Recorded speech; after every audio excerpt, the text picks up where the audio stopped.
आज समिति के अध्यक्षा के तौर पे आप यहाँ पे मीटिंग आप करके आ रही हैं, इसमें इन शॉर्ट बताइए 2 लाइन में कि क्या निर्णय हुआ, किस प्रकार कोरोना को लेकर के आप लोगों ने इसकी योजना आगे तैयार की। कोरोना सभी नगर सेवकों का हम यहाँ पे और ऑफिसर के साथ में एक मीटिंग होना जरूरी था। वो हिसाब से आज आना औपचारिक मीटिंग हो गई है। DMC से हमने बात की थी और अभी बारिश आ रहा है तो वो डिस्टर्बिंग का भी काम चालू है। बारिश के पहले वो मीटिंग होना जरूरी था, वो हिसाब से आज का ये मीटिंग हो गए। तो वो हिसाब से सब जो हमने कोविड हॉस्पिटल लिए हैं उसके बारे में चर्चा हुई है और सब मौजूदा कि आज के पेशेंट में जैसा अभी PM लोखंडे मार्ग में ये लॉकडाउन करने के बाद पेशेंट कम हो गए, तो वैसा ही अभी जहाँ जहाँ पेशेंट ज़्यादा है वहाँ हम लोग ज़्यादा ध्यान देके वहाँ का लॉकडाउन करके फिर एकदम पूरा लॉकडाउन करेंगे 8 दिन में, तो वो हिसाब से पेशेंट कंट्रोल हो जाएंगे और सबको कैसे सुविधा मिल सकती है ये जानकारी के लिए आज ये मीटिंग हुई। मौजूदा समय में प्रभाग समिति के अध्यक्षा होने के नाते प्रभाग में इसके आंकड़े क्या हैं, कोरोना मरीजों की संख्या क्या चल रहा है? कोरोना ये 1000 के ऊपर गए हैं, लेकिन उसको कंट्रोल 250-300 290 तक अच्छे भी हो गए। वहाँ से 70 तक डेथ हो गई है, तो वो हिसाब से ये सब काम चालू है। तो वो हिसाब से अभी सब अपनी अपनी जिम्मेदारी को लेकर सब काम करने के लिए तैयार है।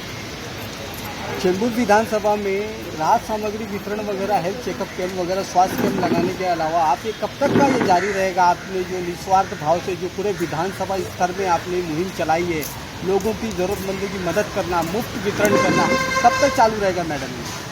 जब देखिए अभी बारिश मुझे लगता है अभी 1-10 दिन बाद में ही बारिश आ जाएगा, तो वो हिसाब से जो ज़रूरतमंद है उनको हम तो किट दे रहे हैं पूरे विधानसभा में।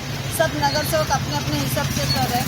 मैं प्रभाग समिति अध्यक्ष इसके लिए सबके पास जितना हो सके हम लोग ये ज़रूरतमंद को ये किट पहुंचा रहे हैं और भी जैसी सेवा होती है उनको करेंगे, ना नहीं बोलेंगे। लेकिन जैसे हमें भी वहाँ से राशन मिलता है, राशन आता है, बहुत दानवीर व्यक्ति भी है जो हमें देते हैं, उनके थ्रू हम लोग उनको तक सुविधा पहुँचाएंगे। लेकिन मुझे सरकार को ये बताना है, लोगों को रेशन की आज बहुत ज़रूरत है, तो लोगों को रेशन कार्ड में जो रेशन देते हैं वहाँ रेशन कार्ड नहीं देखते हुए सबको रेशन मिलना चाहिए। यही मुझे सरकार से ये करना है। जैसे एम्बुलेंस है वो सुविधा अच्छी तरह से देना जरूरी है। एम्बुलेंस की सुविधा न मिलने के कारण बहुत लोगों की डेथ हो रही है। एक आखिरी सवाल आपसे पूछूंगा, बीजेपी राज्य सरकार के ऊपर हमलावर हो चुकी है, मतलब क्या किस प्रकार की स्थिति देखते हैं? अभी थोड़ा 2-3 दिन से थोड़ा कम हुआ है। PL लोखंडे जो एमएस में आयोजन था वो भी कम होने के कारण फिगर कम हुई। तिलकनगर जो मेरा वार्ड है वहाँ पर आज के डेट में 25 के आसपास पेशेंट 60 से तकरीबन फिगर जा चुकी है और पॉजिटिव के आसपास लोग पॉजिटिव के फिर से टीमों के एजेंट आ चुके हैं।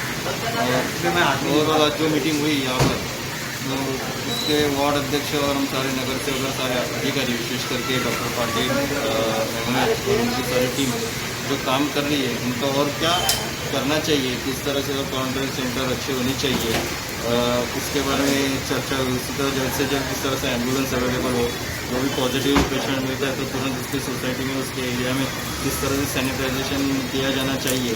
और इसी तरह आने वाली बारिश को देख के नाली सफाई हो या फिर जहाँ जहाँ पानी जमता है वो पानी निकालने के लिए पंप लगाना हो, इस तरह के सारे विषय के लिए आज की ये आपकी मीटिंग में डिस्कस हुआ है, प्रभाग की मीटिंग? प्रभाग समिति की आज की मीटिंग नहीं थी, लेकिन वार्ड ऑफिसर के साथ नगर सेवकों तो श्री सावंत जी मुझे ये बताइए, मौजूदा जो वाक़े में जो प्रकार राज्य सरकार के ऊपर बीजेपी ने हमला बोला है, ये पूरी तरह फेल साबित हुई है। महापालिका के अस्पतालों की व्यवस्था में अव्यवस्था में बदल गई, आपका क्या कहना है? तो ये तो जब कोई पेशेंट आता है तो हम देखते हैं कि उसको बेड नहीं मिल रहा है, उसको एम्बुलेंस नहीं मिल रही है, ऑक्सीजन उसका कम होने के कारण वो हॉस्पिटल में पहुंचने से पहले ही उसके जीवन का बहुत कठिनाई आ रही है। तो ये स्थिति मुझे लगता है भारतीय जनता पार्टी ने बताने की जरूरत नहीं, तो मुंबई का अनुभव कर रहा है, वो तो है ही इससे। ऐसे नगर सेवक होने के नाते आप एम पश्चिम में कोरोना की स्थिति को किस प्रकार देख रहे हैं, आंकड़े क्या चल रहे हैं, और आपके वार्ड की अगर हम बात करेंगे तो कितने आंकड़े हैं? पूरे वार्ड के आंकड़े अभी मैंने यहाँ से लिए नहीं है, लेकिन मेरे आंकड़े तो मैंने अभी आपको बता दिए। अच्छा, तो ये मौजूदा ये बताइए किस प्रकार आपने कोरोना पीड़ितों की, जनता की, जरूरतमंद जनता की मदद की आपने, स्वास्थ्य हेल्थ चेकअप कैंप से लेकर के राहत सामग्री वितरण करने को लेकर के 2 लाइन में शॉर्ट में बताएं। पिछले 7 दिन से ये सब विषय चालू है। शुरू में सैनिटाइजेशन, उसके बाद मास्क वितरण, सैनिटाइज वितरण, उसके बाद अभी 30 की गोलियाँ, इस तरह से जो जो ज़रूरत है हमारी जनता को वो कर रहे हैं। उसके अलावा जो भी पेशेंट आता है उसको कॉन्ट्रेक्ट सेंटर तक लेके जाना, अगर वो पॉजिटिव हो उसको हॉस्पिटल में लेके जाना, इस तरह की सारी व्यवस्था हम हमारे वार्ड में कर रहे हैं। बहुत बहुत धन्यवाद टुडे इंडिया न्यूज़ के लिए। अध्यक्ष हैं, मौजूदा समय में आप किस प्रकार से मुंबई करो की कोरोना के पीड़ित जरूरतमंदों की मदद करने में लगे हैं?